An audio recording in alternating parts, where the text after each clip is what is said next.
morning, sir. So this is the laboratory 5. So currently I'm in the MongoDB Compass, sir. So the MongoDB is nana ko student nagibuhat. Then nabuhat na po database which is NoSQL CRUD lab. CRUD means create, read, update, delete. So ato ang i-demonstrate ron ang CRUD which ang create, read, update o delete. So nagbuhat na pug ko og nag-insert na pug og mga student which is Juan de la Cruz. Wait lang. Juan de la Cruz, Maria Santos og si Pedro Reyes. So una na to ang read. So let's read. So example read.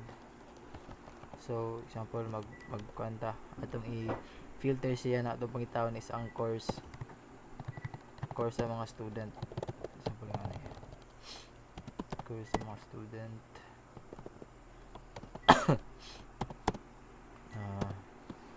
BSIT. So ang atong BSIT diri na student is si Juan de la Cruz, si Maria Santos ug si Pedro Reyes. So pilit lang natin yung find. So gi-filter niya mga BSIT student lang which is si Juan de la Cruz, si Pedro Reyes ug si Pedro Reyes. So mo na tong read kay naka-create naman ta og mga student. So sa update na pud ta. So sa update guys sa MongoDB is very simple. Dito lang niya man example diri kani. I-update na to si Juan de la Cruz. Dito na to ning kani prog pencil. Then example atong i-update sa gear level. Dito lang nato ng 3. Nabot na nato siya sa 5. Then click na tong update. So na-update na ang ato ang student sa year level. Example kani pod si Pedro Reyes. Dito na to ng pencil. Then click na to ng year level po niya. Ibot na to na sa 1.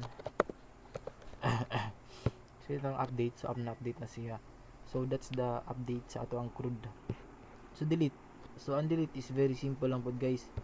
So kaning kung makita natin yung trash, kaning remove document sa kilid, pinakilid mo na ang ato ang pag-delete sa atong document. So example is delete na nato. So na-delete na siya. So mo na to guys, napili na to ang CRUD sa MongoDB which is ang create ta og mga student. Read gi-read na to siya using the filter sa MongoDB. Gi-update na to siya.